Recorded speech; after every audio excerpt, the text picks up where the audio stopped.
My name is Noura Shihabi. I'm the International Cooperations Manager at CLICS. And now to introduce our workshop leader, Professor Claire Morris, will be delivering.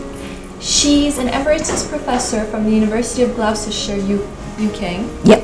She has taught in several prestigious universities, including the Warwick, Cardiff, and the Open University. She's acted as the Dean of Student Experience and Quality Enhancement at the University of Gloucestershire. She has worked extensively for the UK Quality Assurance Agency for Higher Education as Assistant Director, Reviewer, and Author. And she has worked for the British Council in Saudi Arabia as well as the United Arab Emirates. Without further ado, I'd like to begin the workshop. Thank you very much, Noura, and good morning everybody. It's a great pleasure to be here on a subject about which I'm absolutely passionate, and that is quality improvement, because I think we have to be clear that although the topic of the workshop is primarily accreditation, and I realise that that's very high up the agenda for many of your institutions, to me the topics of accreditation and quality improvement are so closely interlinked that we really can't discuss one without discussing the other. And that's going to be a recurring theme throughout the 3 days. You'll probably be sick of hearing me saying that what really matters is that accreditation is representing a genuine quality improvement. In the UK, which of course is where my primary experience is, I suppose the formal quality process started in about 1990 when something called the Higher Education Quality Committee was founded. Although the Quality Assurance Agency for Higher Education, the QAA, which is the body everybody probably knows about, didn't actually start until 1997. So we've been through quite a few cycles of what was originally called audit of universities and is now called review. But the process never finishes. As I discovered when I was on secondment for 18 months to the QAA as an assistant director. Whatever we're doing, whether we're dealing with the quality assurance of an individual institution or of a whole country, we are never going to arrive. We are never going to come to a point where we can say, right, we've got this right now, it's all sorted, and so we can forget about it and carry on as usual. That is a way to slip backwards. I think this is one of the lessons we learn from business, that if you don't constantly innovate and improve, there is no standing still. You will be going back. One of the phrases that's used a lot in industrial quality improvement is surprising and delighting the customers. Universities have strategic plans and have KPIs. Yeah. Right? Now, and you have quality measures, and yeah. you have, of course, the accreditation issue.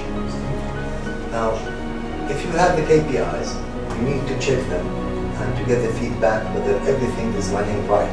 Yeah. To achieve the objectives and to see what is how this KPI was achieved and what should I do about it and how does that fit into accreditation and quality. I think this is the issue that worries us all. I think from my own experience with my colleagues, and we do discuss these things always. I would like you to comment on that because I think this is the sort of thing which we need in terms of having the feedback for what you are doing. Absolutely. Are we doing it the right way? Is it satisfactory to stakeholders? Are our students satisfied? And all these KPIs then come up, and different universities set up different KPIs. Yeah. From my experience. Yeah. Because the priorities are not the same, and the challenges are not the same. Yeah. Right? Yeah. I will be saying quite a lot about KPIs in a later session, and I've got a nice little YouTube clip about the use of a dashboard, which is a concept that many of you, I imagine, are familiar with. And I think that the choice of appropriate KPIs to actually measure what you're doing is a key point. So I absolutely agree, and I think we need to spend a lot of time teasing this out later on in the programme. No, I think it's always useful to have a specification of the role. So, I mean, and from the point of view of the external person, it's helpful to me when I'm asked to do this sort of thing to know exactly what the sort of parameters are. You mean by placement here, the placement of the student after he graduated? No, I'm sorry, during the course, During the like course. an internship, Okay, yes. right. It's just an alternative term that's used. Because according to the recent documents by OAAA, the placement of the student into a certain program after he or she finished the foundation program should reach a certain standard. For example, a student who's finishing or she is finishing the foundation program should reach like level 5 in IELTS, so he or she can be placed on a certain program, for example. So that's another another aspect to this, really, isn't it? Yes, yeah, and even after the bachelor program, if some of your students progress to higher degrees, progress to master study, I think that also is another piece of evidence. Yeah, thank you.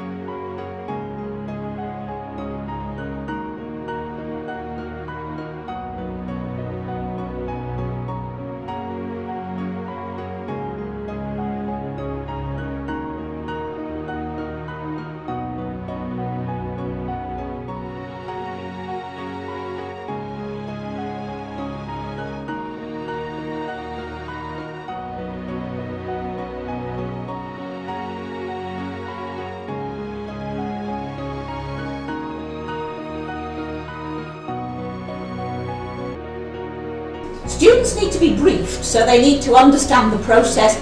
They need, as I said yesterday, to understand that they are not being judged, that it is not, even if it's a subject accreditation, it's not an exploration of how much they know as individuals, it's not like an oral exam. They are just representing the student cohort. So they need to be briefed, but obviously they don't want to look as though they've been trained, they don't want to look as though you've told them what they ought to be saying. I think having student membership of appropriate committees is a good way of getting them engaged. So for instance, having a student, if you have a committee that looks after the library or the learning resources, because that's something that students... I think anything that demonstrates that you are fully engaging students is going to be really good, yes. Well, since 4 years, personally, is the problem, we're still facing the problem with the students' culture. Because, I don't know whether this is in society or regionally different from one institution to other, even inside the Oman, but the location where it is located in my institute, that most of them, they are not able to give you, a clear picture about their problem even they face.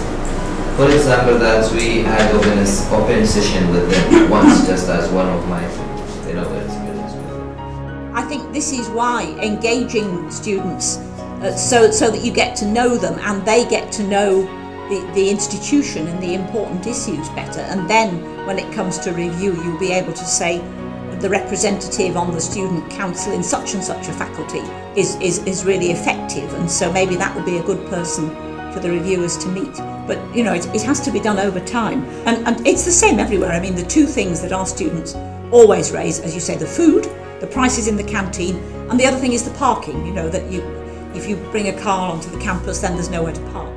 There's usually a time scale associated with responses to recommendations, and you need to stick to that if you don't want to hold up the whole process of final approval. Somebody was saying earlier this morning that this is obviously tied into the recruitment cycle, and if you want to have students for the next semester, then you need the reapproval of the programme to have come through on time.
Hi, I'm Shirley Gouvenier and I've just attended the Accreditation and Quality Improvement Workshop in Higher Education with CLICS. I found this workshop to be very interesting and Professor Morris covered on all the major and important topics that we as quality assurers or people that work in the quality offices should know or strive to learn and do better at. One of the key things, a few of the key things that we touched on the workshops was the importance of gathering evidence and how we actually produce the evidence. Other important points were the action planning based on recommendations and continuing the improvement process. And I thoroughly enjoyed the group sessions as we had to give on hands-on examples on how we would implement what we'd learned. Thank you very much. It's been an enormous pleasure and privilege working on the workshop for CLICS over the last 3 days. I think that the countries of the Middle East and North African region are at a very exciting stage in the expansion of their higher education sector, and I know that there's a great appetite and interest for quality improvement in all these institutions. I've been impressed with the quality of the participants that CLICS attracted to the workshop. They were so very articulate and generous in sharing their experience with one another, and I know that many of them will be keeping in touch, and that's one of the great values of these workshops, is the networking opportunities and the support that colleagues can give one another. So I'm quite sure that with the support of agencies such as CLICS, the higher education in this region is really going to go from strength to strength.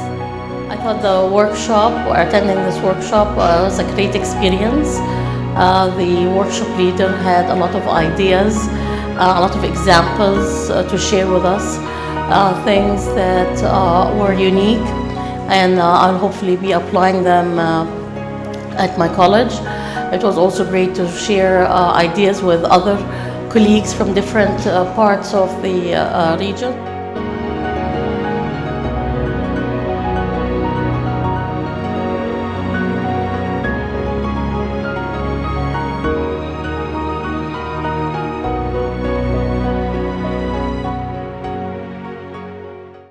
CLICS, your partner for innovation and excellence.